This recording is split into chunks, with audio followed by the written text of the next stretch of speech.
I think we should take the development out of China very, very seriously. A game-changing move that does not come from OpenAI, Google, or Meta. There is a new model that has all of the valley buzzing. But from a Chinese lab called DeepSeek.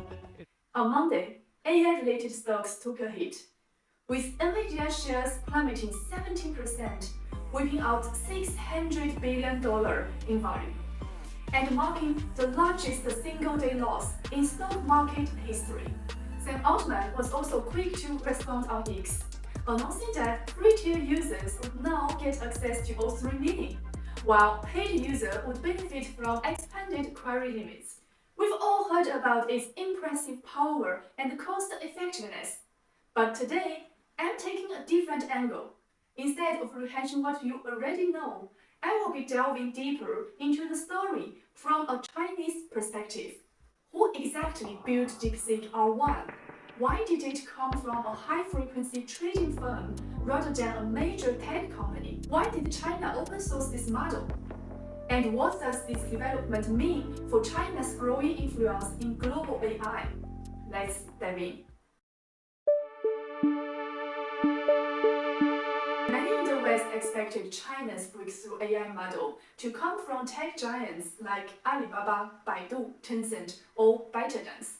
Instead, it was developed by high flyer Huanfang Lianghua, a firm that most people outside China, even inside China, have never even heard of. So, how did a small company achieve what even the biggest Chinese tech firms haven't?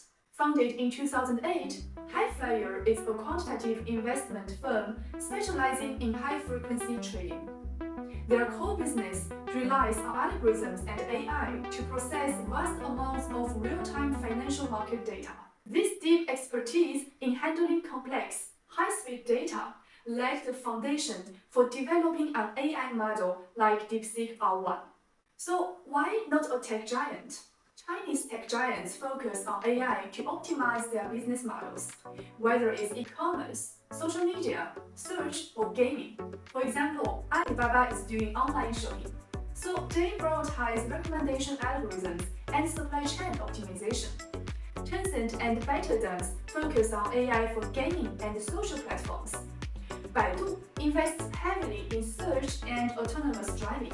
In contrast, Highflyer operates in a completely different domain: real-time financial data.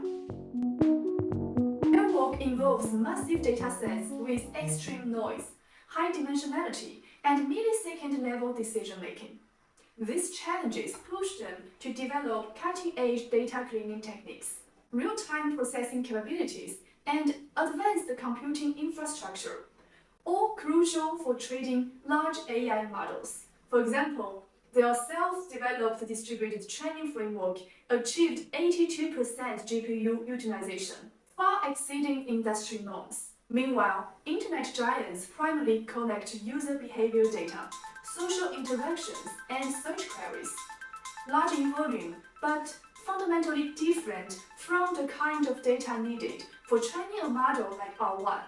Now that we've covered data, let's talk about talent.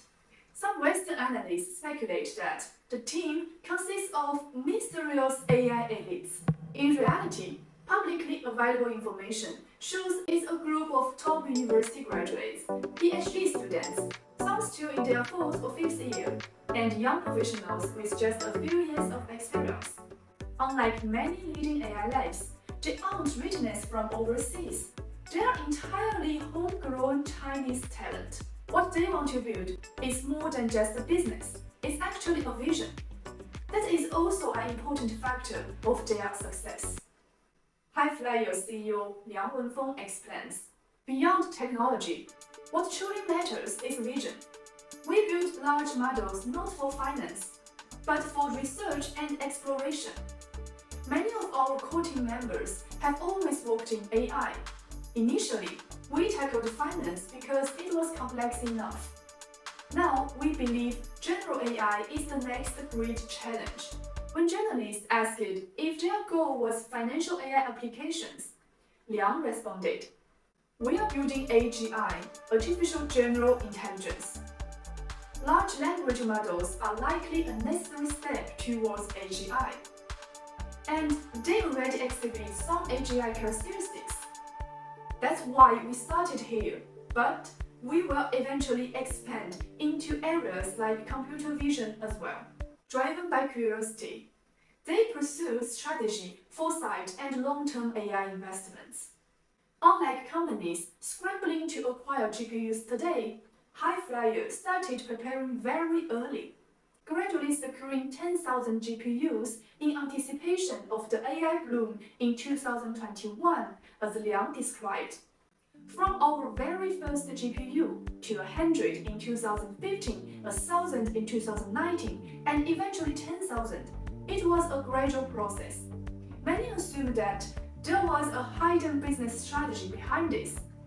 To be honestly, it was just driven by curiosity.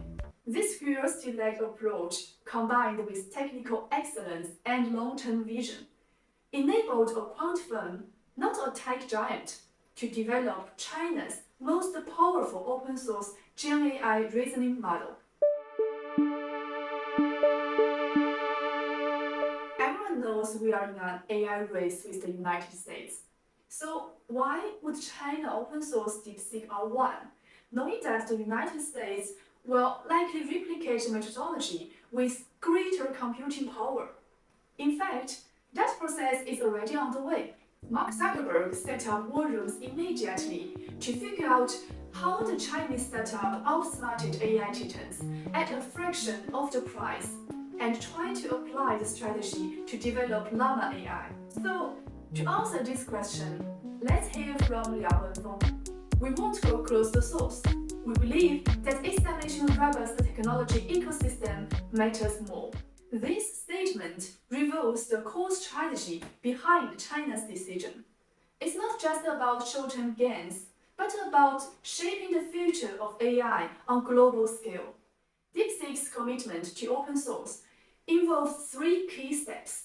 Firstly, instead of rushing to monetize its secret formula, it prioritized enabling global developers to innovate with Chinese AI technology, planting the seeds of Chinese language AI in the digital world. Secondly, it leverages collective global intelligence to improve its technology. Thirdly, it subtly turns Chinese technological standards into international benchmarks. Maybe one day, Chinese grammar could become a fundamental in AI programming. Who knows? When European companies build products using China's open source R1 model, and Middle Eastern developers rely on Chinese-provided language datasets to train AI, China isn't just participating, it's shaping the global AI landscape through technology exports and data infrastructure. Why people say this model marks a historic milestone for China? Firstly, it's a leap from application follow-up to foundational innovation. DeepSeek R1 marks a fundamental shift. China is no longer just adapting others' technologies for applications, but is now making breakthroughs in foundational AI innovation. This means we are competing with the United States on the same level in the AI race, breaking its long-standing monopoly in the tech industry. Second, a highly localized AI ecosystem is emerging. While China still relies on the global supply chain for some aspects, R1 has made significant progress towards domestic substitution across chips, frameworks, and model layers. For example, it was trained on 2048 NVIDIA H800 GPUs, but can also run inference on Huawei's Asian chips. Proves that China is on the path to building a self-sustained AI ecosystem. Third, the Chinese language is entering global AI standards. The emergence of R1 has made the influence of Chinese in the AI field increasingly evident. It excels in processing classical Chinese text and internet slang. The large volume of Chinese language corpora has also impacted other models. For instance, OpenAI's O1 model sometimes now exhibits Chinese reasoning processes. This is actually because the proportion of Chinese content in global training dataset has increased by nearly 30%. China has also become more proactive in international standards setting. For example, the ISO organization has established a dedicated East Asian language working group. In its recently released AI development guidelines, challenges such as Chinese word segmentation and idiom comprehension was included as standalone clauses for the first time. As Chinese continue to exercise a deeper influence on the AI field, more Western universities may begin offering courses on Chinese natural language processing in the future. In the end, DeepSeek R1 isn't just a technological milestone, it's a symbol of China's shift from a technological follower to a rulemaker. It strengthens China's position in the global AI race and contributes Chinese wisdom to the world's AI development. So, what do you think? Have you already tested the model? Is open sourcing R1 a generous strategy? Or is China taking a risk? Let me know in the comments. If you found this video insightful, don't forget to like, subscribe, and hit the notification bell. For more deep dives into AI, see you in the next one.